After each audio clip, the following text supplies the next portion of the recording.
saya sempat dapat pelecehan itu di bagian saya diraba, terus dipeluk sampai saya melakukan perlawanan, saya cabukan dia, sempat saya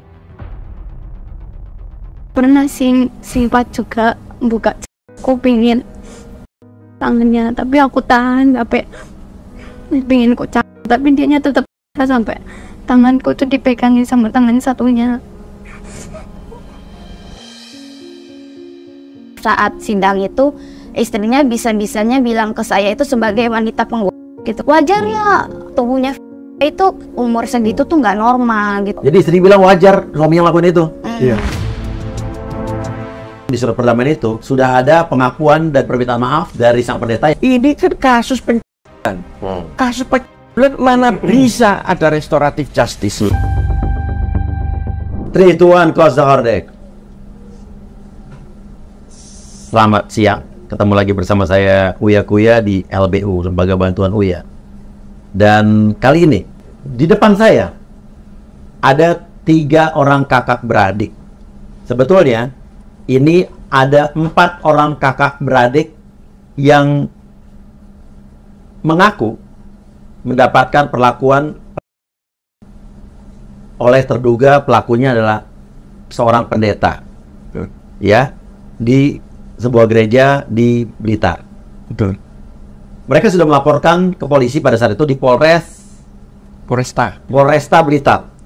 Namun akhirnya berujung surat perdamaian. Orang tua korban mencabut laporan karena orang tua anak-anak ini adalah supir si pendeta. Namun di surat perdamaian itu sudah ada pengakuan dan permintaan maaf dari sang pendeta yang bilang bahwa pihak satu memohon maaf dengan sangat atas kesalahan dan kekhilafan yang dilakukan pihak kedua dan berjanji tidak akan mengulangi kesalahan lagi. Oke, tapi cabut ya pada saat itu ya? Iya. Karena ada perdamaian dicabut. Kenapa seorang tuanya akhirnya mencabut? Karena supirnya itu apa hubungannya? Begini, pertama karena adanya tekanan dalam tanda kutip ya, tekanan rohani. Iya, Bapak ini pendeta juga kan, Pak? Ya, Bapak dengan pendeta Agus Ibrahim dari gereja lain lah, pokoknya bukan gereja itu. di Blitar juga? Iya. Oke. Jadi orang tuanya ini mendapatkan tekanan psikologis dari para pengurus gereja. Ya, contohnya ya. Ya udahlah, semua orang juga bisa berbuat salah. Lu ampuni sajalah, ya. Macam-macam begitulah, ya kan? Tapi sebenarnya bukan hanya itu, orang tuanya itu kenapa mau berdamai, karena orang tuanya juga takut juga. Kenapa takut? Dia kerja di situ sebagai supir, dapat penghasilan. Orang tuanya diberikan tempat tinggal di situ. Anak-anak ini juga disekolahkan oleh gereja. Kalau bapaknya nanti berani melawan, maka nanti mereka akan diusir, nggak punya tempat tinggal, mereka nggak punya income, bapaknya nggak punya income. Terus ini juga sekolahnya bagaimana? Jadi itu yang dipikirin bapaknya. Akhirnya, makanya bapaknya mau mencabut laporan. Iya, terus tanda tangan perdamaian ini dan diakui oleh pendeta ini. Dia mengakui kesalahannya dan hilaf dan tidak akan berbuat lagi. Betul. Namun kenapa kita sekarang orang tuanya memutuskan untuk melaporkan lagi dan berani lapor lagi? Jadi begini, orang tuanya ini bagaimanapun juga, semua orang tua di dunia ini, mana sih ada yang ikhlas anaknya dilecehkan? Iya. Jangankan 41 saja nggak terima. Iya. Semut aja diinjak aja ngelawan, ya kan? Nah, cuman kan dia butuh bantuan, siapa yang bisa bantu dia untuk ngelawan gitu loh.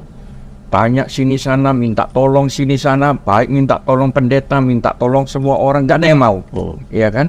Satu kali ada orang bisikin saya, Pak, ada kasus begini-begini, ceritalah awalnya. You berani nggak untuk menolong, membela mereka? Berani, saya bilang gitu. Tapi pendetanya pendeta ini loh, ini paling top, ini paling senior. Pendeta ini itu maksudnya apa? Ya pendeta yang melecehkan ini, yang paling senior di Blitar. Iya. Gerejanya juga paling besar di Blitar. Betul. Oh, paling besar juga di Blitar. Iya. Oke. Nah, jadi ya pokoknya disegani lah. Bapak sama-sama pendeta nih. Iya. Tapi saya kan kecil. Iya. Iya. Terus saya bilang, kenapa harus takut? Ini kasus pidananya berat sekali ini, saya bilang. Jadi kita harus lawan. Maka dari itu dipertemukanlah saya dengan bapaknya anak-anak ini. Dipertemukan di satu kafe oleh seorang teman itu, dan bapaknya memberi pengakuan, saya rekam pengakuan dia. Akhirnya saya putuskan, ya, bahkan saya bilang, nanti di dalam pengurusan ini berapapun biayanya saya tanggung. Karena dia nggak punya duit bapaknya. Iya. Mau ke sana kemari duit dari mana? Saya bilang oke. Akhirnya saya yang bertanggung jawab terhadap kelangsungan proses hukumnya ini. Oke. Terus saya pergi ke Jakarta sama anak saya lagi, saya ajak pergi ke Jakarta. Saya pergi ke KPAI, saya laporkan. Pergi ke LPSK, coba LPSK kan tidak bisa sebelum ada laporan polisi. Iya. Bahwa kejadian ini, pelecehan ini bukan hanya satu anak, 4 anak. Ada Yang kakak kedua, semua ya, kandung ya? betul. Terus saya bilang, ini juga tempatnya itu bukan hanya di Kota Blitar. Tempat terjadi. Lokus delikti Iya. banyak di Kota Blitar, di Kabupaten Blitar, terus di Kota Kediri. Bahkan tadi Anda saya dengar pengakuan di kota mana? Di Madiun sama Di Kota Madiun, di Kabupaten Magetan. Jadi banyak tempat ternyata. Betapa bodohnya aparat itu. Ini kan kasus pencabulan. Kasus pencabulan mana bisa ada restoratif justice, ya kan? Saya ini seorang pendidik juga. Saya pernah bekerja sebagai konsultan pendidikan di LPKK Medan, Keuskupan Agung Medan. Jadi saya mempelajari Undang-Undang Perlindungan Anak. Oke. Nah, Itu hukumannya berat, tidak bisa ada restoratif. Oke. Siapa yang pertama kali bicara pada saat itu? Yang berani ngomong bahwa saya saya. Kamu? Iya. Gimana kejadiannya? Waktu itu kan saya itu punya kenalan di game. Itu memang udah kenalan udah 1 tahun yang lalu, tapi sempat lost contact. Terus akhirnya ketemu lagi. Saya ceritain lah kehidupan saya begini. Saya mau minta tolong ke Papa. Tapi kan saya mikirnya Papa itu kan dekat sama pendetanya ini. Jadi saya nggak berani. Soalnya kelangsungan hidup saya benar lewat gereja tadi kan. Saya di backup gereja. Sekolah di biaya mereka. Iya. Terus akhirnya ya udahlah, saya hubungin teman saya, katanya teman aku ya udah gampang itu nanti bapaknya ini kan seorang temannya ada yang polisi, jadi nanti mau dicoba dibantu. Akhirnya saya pas itu memang sempet izin ke Papa buat main sama si orangnya ini. Cuman Papa itu kayak berpikiran yang lain sehingga memang ada cekcok antara kami kan. Terus akhirnya aku tetap nekat kan, aku kabur, aku ke Kediri bersama orang ini. Aku cerita gini-gini ke papanya, akhirnya papanya setuju. Terus nanti mau dilaporkan besoknya. Papanya polisi? Iya, papanya teman kamu yang kenal di game. Iya. Kamu cerita tentang yang kamu alami? Iya, terus dia siap bantu kan. Terus saya cuman harus nunggu hari besok karena nggak bisa langsung sekarang kan. Tiba-tiba jam 6 sore itu papa saya telepon, ditanyain saya di mana kok belum pulang. Saya cerita lah saya di Kediri, saya nggak mau pulang karena kan saya takut juga kalau pulang nanti dimarahin. Akhirnya dia telepon, udah kamu tetap pulang, kalau nggak nanti dilaporin, orangnya itu bakal dipenjarain gitu kan. Terus ya udahlah, mau nggak mau saya nggak mau ngelibatin teman saya juga kan, takutnya kena hukum atau apa. Akhirnya saya pulang, dijemput sama anaknya dari si pendeta ini yang di Kediri. Terus saya cerita, awalnya disuruh cerita sama mereka tuh saya ceritanya ya kayak cuma main doang. Terus saya takut pulang karena dimarahin, nggak sampai cerita tentang pelecehan. Nah saya disuruh nunggu itu hari Minggu, HP saya disita sama mereka. Hari Minggu papa saya sama pendeta ini kan pendetanya ada khotbah di Kediri. Jadi dia nganterin ke Kediri, ketemu sama saya ibadah pagi. Selesai ibadah pagi, siangnya itu si pendetanya ini masuk ke kamar. Saya dipanggil sama papa saya di luar. Niatnya mau cari kopi sekalian ngobrol kan, kenapa kok bisa kabur. Awalnya saya nggak mau cerita, papa saya nasehatin bla bla bla bla bla. Akhirnya saya juga terbuka kan hatinya. Kamu cerita sama papa kamu ajarnya? Iya, saya cerita sama papa saya. Pertamanya awalnya juga saya kayak mikir kalau cerita nanti pasti udah tau lah konsekuensinya, bakal papa marah, bla bla bla. Akhirnya yaudah tetap saya cerita. Saya kena gini. Dia marah, kenapa kok baru ngasih tahu sekarang? Oh, dia marah kenapa baru ngasih tahu sekarang? Iya, soalnya dulu juga papa udah curiga. Waktu saya masuk pertama awal kali masuk ke gereja itu kelas 7 semester 2, saya udah sempat ditanyain, orang ini sama nggak? Apa cabut atau apa gitu kan? Aku bilang enggak, karena aku kan nggak berani juga kan ngomong. Ya Oh, udah. sempat ada yang nanya ke kamu? Iya. Siapa yang nanya waktu itu? Papa. Oke, oh papa gitu sempat dengar berarti ya? Iya.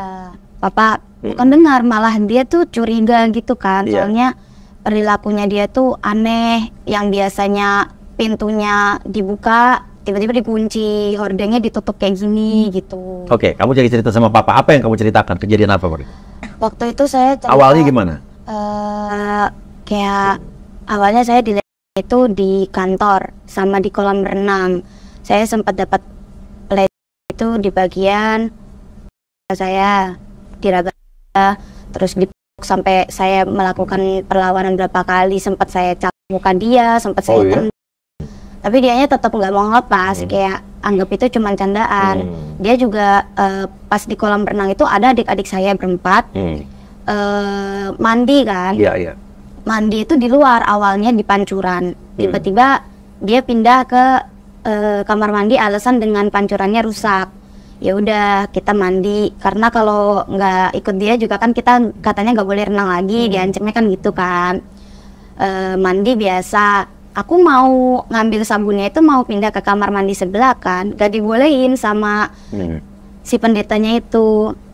Terus singkat cerita saya juga cerita ke papa tentang dimana itu pada saat hari Jumat itu saat doa malam. Jadi setiap Jumat itu ada doa malam pukul 10. Itu kan HP itu kan dibatasin jam-jamnya. Nah saya nyolong-nyolong lah karena kan besok libur gitu kan pikirnya. Nah nggak berapa lama 15 menit kemudian dia datang ke kamar. Pikir cuman ngecek doang, lampu posisi mati. Mereka semua udah tidur. Aku juga ngedengar itu langsung pura-pura tidur, posisi terlentang kan. Dia tiba-tiba masuk, kupikir cuman ngecek. Berdiri lama kan, agak lama gitu. Dia duduk tiba-tiba ngeraba ini saya. Ya, kupikir sampai situ doang.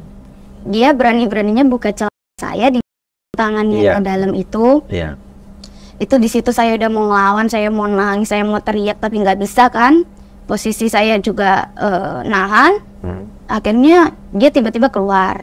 Nah, di situ saya nangis, saya berdoa sama Tuhan. Tuhan, ini saya mau tempat cerita kemana lagi gitu kan. Saya berpikir udah rusak sebagai kayak ya pokoknya intinya itu. Saya cerita baru di itu. Terus akhirnya papa waktu kita pulang itu hari Senin. Hari Senin itu dia tiba-tiba ngomong ke si pendetanya itu kan. Akhirnya mereka di situ minta sidang ilahi kan antara sinode itu. Akhirnya sidang, saya nggak dapat keadilan di situ. Dia memvonis dirinya itu selama 3 bulan nggak naik ke atas mimbar. Selama 3 bulan dia ngomong sendiri gitu. Terus saya juga mau cerita di situ. Saya ditekan sama mereka, disuruh cerita, dipaksa. Ada orangnya di situ, ada pendetanya kan, saya nggak mau kan gitu. Akhirnya empat mata sama bendahara gereja. Saya cerita gini. Akhirnya dia ngomong, dia ada satu ngomong itu ke saya, udah ya diampuni, dimaafkan. Perempuan lagi nih bendaranya?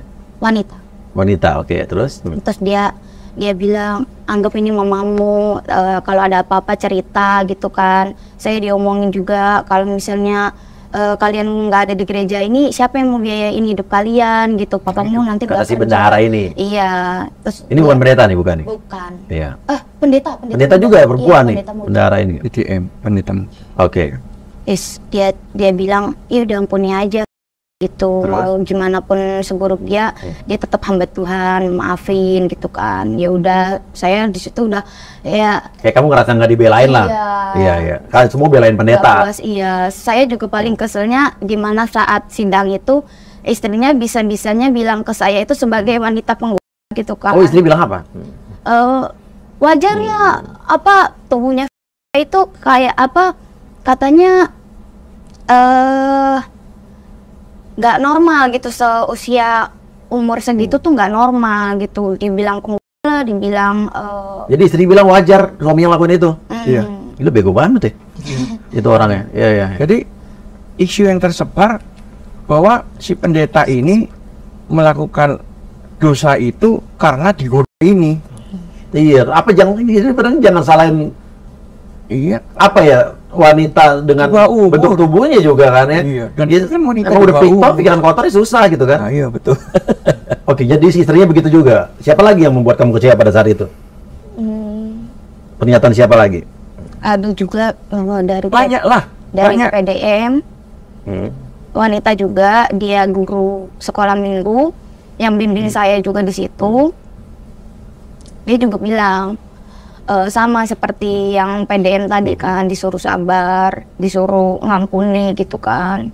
Ya saya kalau disuruh ngampuni ya saya ngampuni, mau gimana pun kan dia juga manusia gitu kan. Tapi kasih saya keadilan gitu loh. Saya diginiin selama 2 tahun itu tanpa berteriak minta tolong juga nggak ada yang nolongin kan. Di saat saya di mereka lihat, mereka dengar teriakan saya minta tolong, tapi mereka nggak berani. Tapi gini, kamu cerita aja terbuka, nggak apa-apa. Iya, iya. Iya. Dia pernah dikencing loh. Hah? Kan bisa dikeluarin dikencing ke dia, tanya dia. Gimana coba? Terus ini anak ini 4 orang ditemuin bukti semua. Si pendeta juga di depan anak-anak, betul nggak? Iya. Coba cerita. Ceritain, nggak apa-apa. Iya, Itu nggak usah tutup-tutupin pas kan? di kolam renang. Di kolam renang itu biasa kita berenang. Kita muter 10 kali. Ya memang guru-guru main air nggak apa-apa lah ya. Tapi terkadang itu yang saya bikin kecewa itu kenapa kok guruannya dia tuh kayak sampai ngeraba juga di dalam air itu. Di saat kita muter, tiba-tiba dia datang dari belakang, dia saya, terus saya dipegangin gitu kan. Di posisi banyak orang, saya udah coba ngelawan tapi dia tetap meluk. Terus Tisu. pas bilas di kamar mandi juga gitu, adik-adik saya kan, saya nggak mau, saya bilang sendirilah gitu kan, udah besar juga, udah telan di depan dia aja kan juga malu kan, masa gitu. Terus akhirnya saya Jadi ini telanjang bulat, pendetanya juga telanjang bulat kan?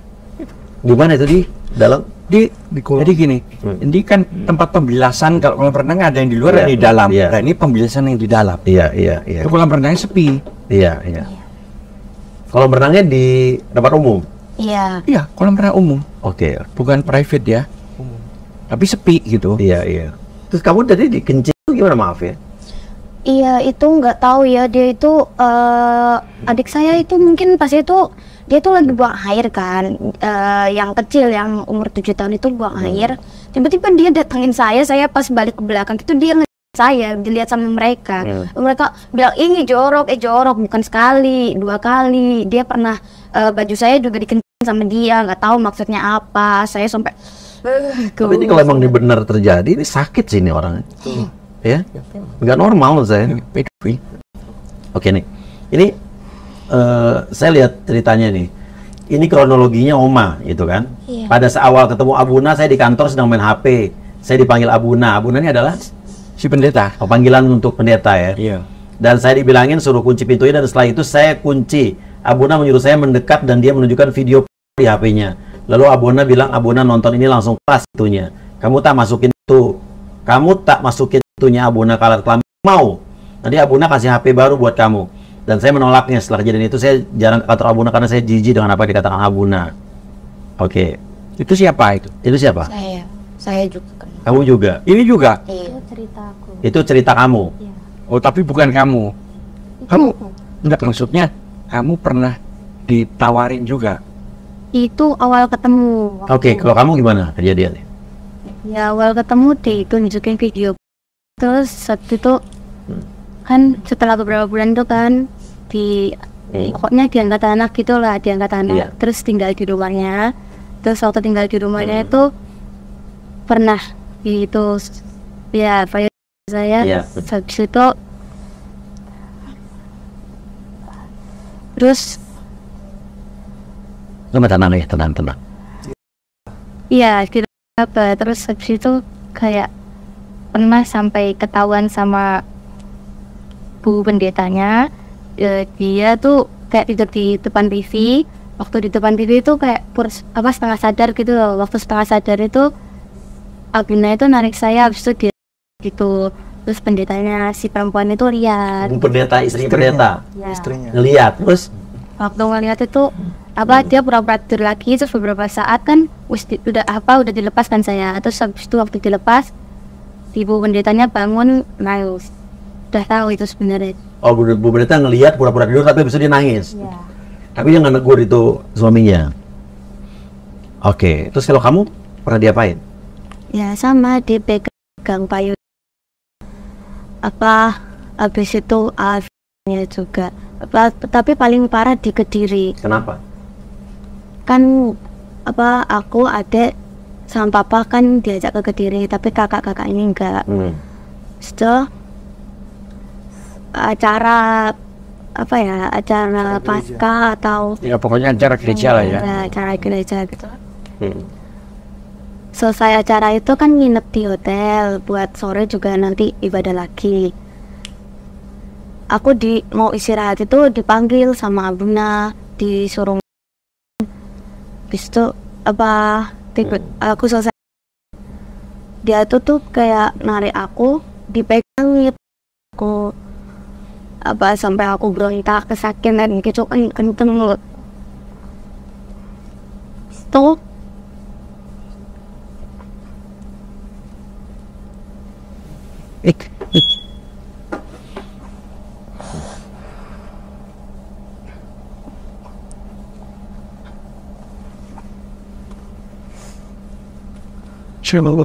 Habis itu kenapa?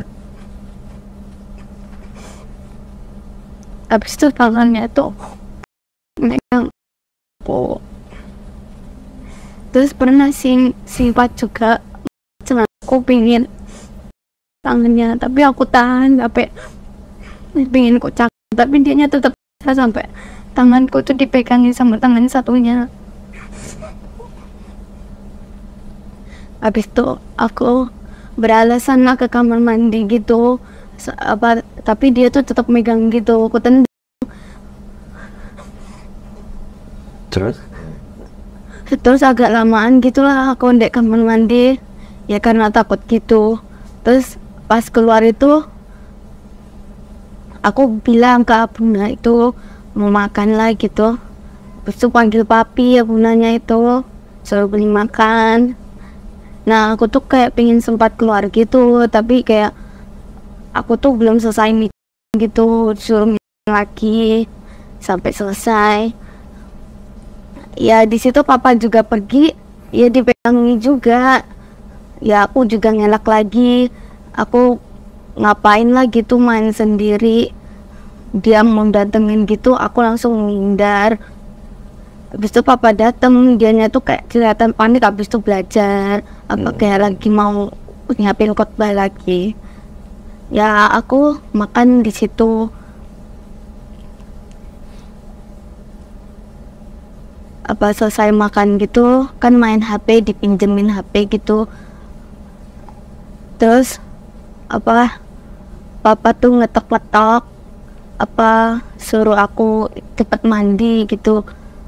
Ya aku mau mandi, tapi abunanya tuh suruh aku mandinya di situ Kamar mandi dalam gitu. Enggak.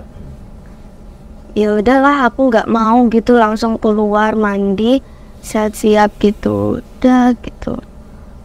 Oke. Kalau kamu paling parah apa yang terjadi kalau kamu? Ya nggak berani cerita ke orang sampai sempat mau bunuh diri gitu. Itu yang Oh, kamu saking kamu bingungnya mau cerita sama siapa? Ya, saya kan sering mendem kayak masalah yang lagi di hidup itu tak selindung sendiri gitu, jadi kayak Kalian tuh sudah pada saat itu nggak saling ngomong, berarti kamu melakukan itu antara adik kakak. Akhirnya adik-adik ini baru ngomong setelah kakaknya bicara. iya, saya itu udah memang mulai curiga itu setelah saya mulai menjauh dari si pendetanya itu, kok adik saya yang ketiga ini kok sering dipanggil ke kantor gitu kan. Saya juga nggak berani masuk ke kantor lagi itu karena takut saya kenal lagi kan. Akhirnya saya tanya ke dia berapa kali, itu sempet tanya 3 kali. Di hari yang sama saya bilang, kamu diapain sama si pendetanya ini gitu, nggak diapa-apain kan. Dia nggak berani ngomong, dia nggak berani jawab.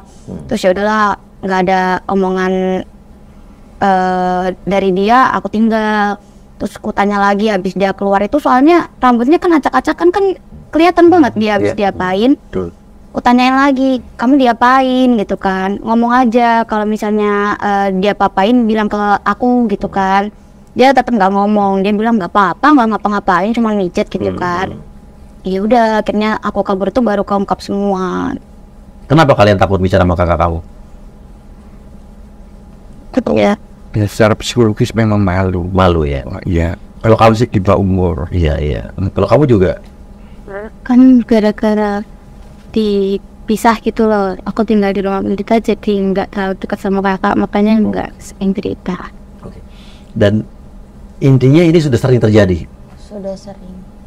Sudah sering terjadi dan berkali-kali di berbagai macam tempat. 2 tahun. Dan istrinya pun tahu, tapi dibiarkan. Oke, dan Bahkan anak umur 7 tahun pun kena juga. adiknya mereka ya. Iya mereka. Tapi itu kejadiannya baru setahun yang lalu ya. Iya. Selain mereka ada korban lain ya seluruhnya? Nah ini yang kita belum tahu. Kita iya. belum tahu. Oke, pendeta ini siapa inisialnya, Pak? Ya. Pendeta inisialnya apa? KBH. KBH. Oke, KBH ya pendetanya. Kalau kasus pelecehan atau pencapaian anak, ya itu cukup dibutuhkan keterangan dari anak-anak Satu alat bukti korban, saja. ya. Keterangan tidak berubah-ubah, dan nanti ada psikolog yang mendampingi dan asesmen itu bisa dijadikan cukup alat bukti. Kalaupun si pelaku tidak ngaku, tapi kan kalau pelaku anak tuh bisa dilihat nanti pengakuannya berubah-ubah apa enggak gitu ya. Sebelum saya Iya. bongkar kasus Iya. ini, Iya. kakak saya perempuan Iya. itu tinggal di Australia. Iya. Saya minta dia, karena saya laki nggak boleh tanya. Saya bilang kamu saja yang tanyain. Oh, jadi yang interogasi, iya. Yuk, kakak saya itu kan rekamannya kirim masuk ya 12 rekaman. Iya. Itu kenapa kok kami banyak sekali merekam itu? Karena kami ingin memastikan bahwa ini benar nggak sih sebenarnya.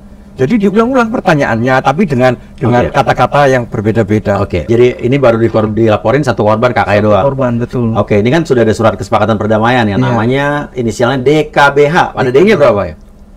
Yo, itu kan bukan nama KTP. Itu kan Oh, di KTP-nya nama baptis. KBH. Iya. Tapi sebetulnya depannya ada DKBH. Oke. Ini pihak sebagai pihak pertama, pelapornya pihak kedua itu orang tua mereka ya. Bapaknya. Orang tua. Oke. Nah, dalam kedua belah pihak atas kehendak bersama tanpa tekanan siapapun bertekad baik dan mengadakan kesepakatan perdamaian untuk berdamai sebagai berikut. Bahwa pihak pertama memohon maaf dan sangat atas kesalahan dan kekhilafan yang dilakukan terhadap pihak kedua dan berjanji tidak akan mengulangi kesalahan lagi serta berharap perkara ini tidak berlanjut. Artinya diakui oleh pihak pertama, pendeta ini sudah ngaku ya kan. Oke, dan pihak pertama bertanggung jawab atas biaya yang timbul saat pencabutan laporan di Kepolisian Resort Blitar Kota. Pihak pertama menjamin pihak kedua akan dan keluarga akan tetap tinggal di rumahnya itu di jalan Ya. ini ya. Ya. Oke, dan pihak pertama bersedia membiayai biaya sekolah atas nama kamu yang anak pertama sampai tingkat perguruan tinggi sesuai dengan membuat pihak pertama. Namun sekarang setelah ini dilanjutkan, si DKBH ini udah tahu nggak bahwa kasus ini berlanjut? Pasti tahu. Iya. Karena saya tulis di Facebook. Oh, Bapak pendeta tulis di Facebook? Iya, saya Oke. kan penulis di Facebook. Saya Oke. kan penulis. Oke. Saya tulis, ya kan, bahwa ini tidak bisa ditutup. Dan lagi pula, ini tidak ada aturannya restoratif justice Untuk kasus ini, ya? Kasus ini mana ada? Restoratif Jadi- justice itu hanya untuk kalau mencuri BH, Iya, lah iya, itulah. Jadi secara hukumnya delik ini delik biasa, bukan delik aduan. Dan pertanyaan juga kepada Polres Blitar, tolong dijawab ya, mungkin saya salah. Kenapa kok Bisa damai. bisa damai kasus ini? Nah, Ya kan? biar mereka yang jawab. Ya, Polres Blitar, saya tanya nih, kenapa bisa damai? Tolong dijawab. Oke, dan ini bapaknya ada di sini juga ya? Ada. Oke, nggak mau naik sini. Nah, Kalian siap ya nanti diminta keterangan? Ya, semangat, adik-adik harus semangat, ya.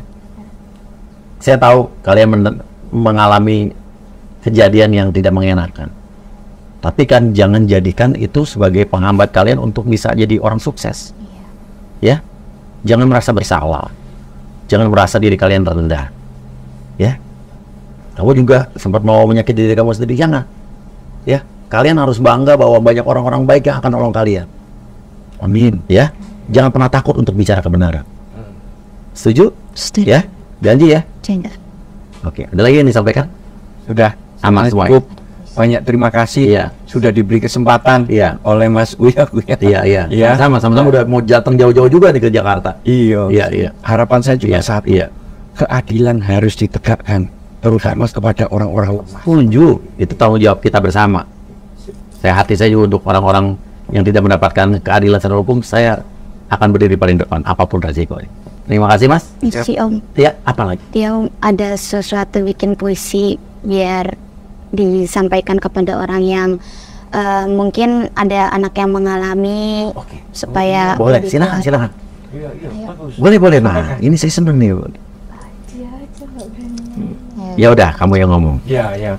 Iya, yang bikin kamu. Iya. Ini judulnya Aku Cari Keadilan di Dunia Ini. Keadilan harus terjadi kepada kami tidak takut hanya karena kami memiliki kekuasaan. Di dunia ini tidak ada yang lebih berkuasa dari Tuhan.